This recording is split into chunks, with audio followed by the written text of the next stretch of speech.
Geneva, Vanuatu. Everyone off the island. Pacific Island nations are both extremely vulnerable to natural disasters and home to some of the most remote communities on the planet. The residents of tiny Ambae Island in the South Pacific nation of Vanuatu know this all too well. Volcanic eruptions have spewed ash over the island and may force the entire population of 11,600 to permanently settle elsewhere.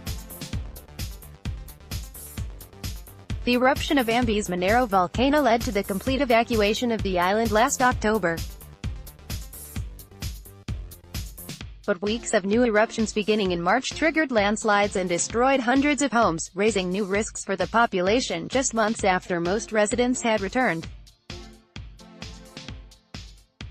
UNICEF says the ash has threatened water sources, forcing drinking water to be trucked daily to the entire island from the only 2 boreholes considered safe. Vanuatu's government says the island is a disaster zone and has ordered a permanent relocation of all residents by mid-July. But the government says it has a $93 million shortfall for resettlement and needs help from donors. And everyone on Ambae Island may not agree with the relocation plan, which would send residents to separate communities on a nearby island. Gaza. Beyond the death toll, Israeli troops killed 60 Palestinians in Gaza on Monday, firing live ammunition, tear gas, and rubber bullets at ongoing protests dubbed the Great March of Return. At the start of the week, the demonstrations coincided with Ivanka Trump's attending the controversial U.S. Embassy in Jerusalem. Even People magazine noticed the incongruence of her grin. But protests actually began at the end of March. Since then, hospitals in the enclave have been struggling to cope. 102 deaths, including 12 children, and more than 12,600 injuries were recorded. Need a quick reminder of what life's like for Gaza's 2 million residents.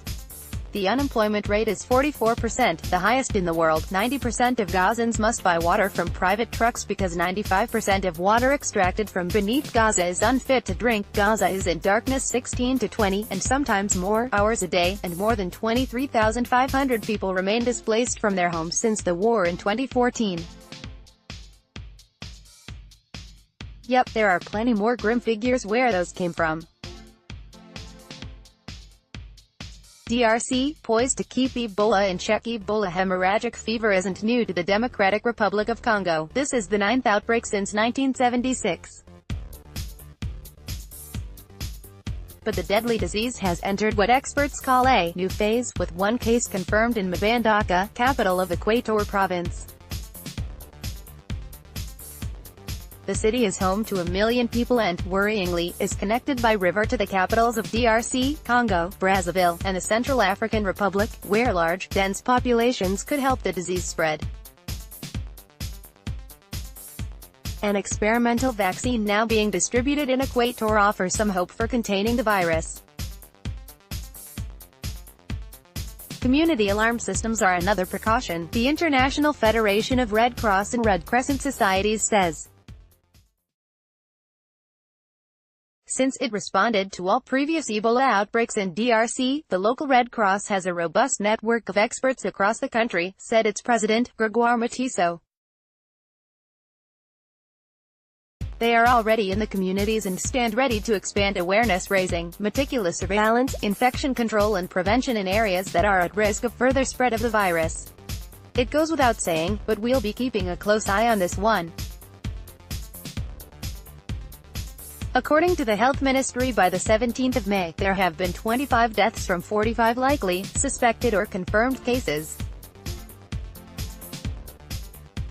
Burundi, a head-scratching referendum. Keeping a close eye on Burundi Thursday was another matter.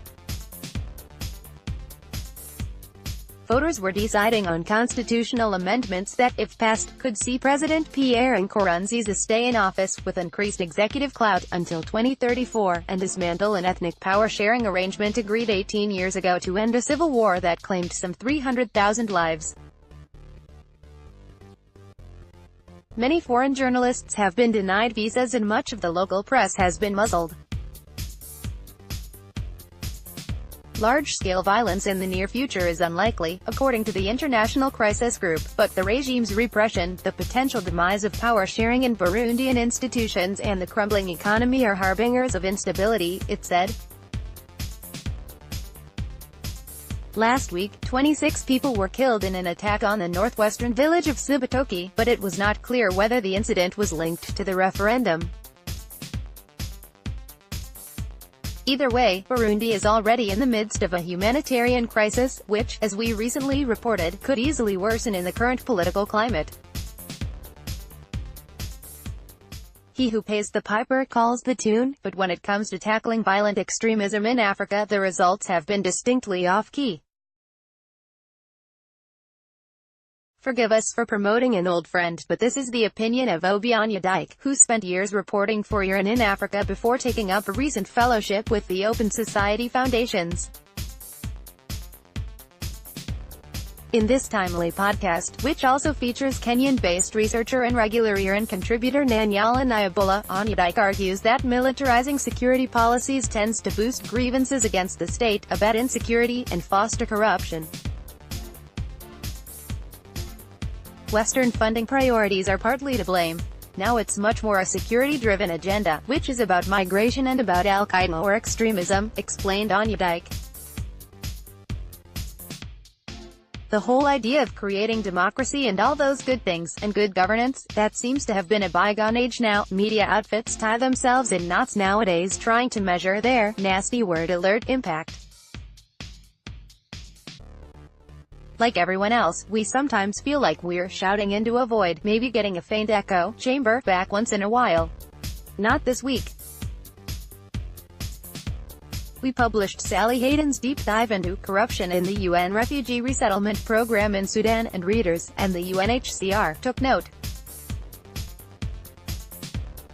Over the course of 10 months, Hayden interviewed more than a dozen refugees who alleged some kind of pay-to-play scheme was going on, bribes and kickbacks of thousands of dollars paid to middlemen, even UN workers, to jump the queue. There was no smoking gun, in the form of a paper trail or hard physical evidence, but Hayden's persistence paid off as the UN's refugee agency, UNHCR, referred the matter to its independent Inspector General's office.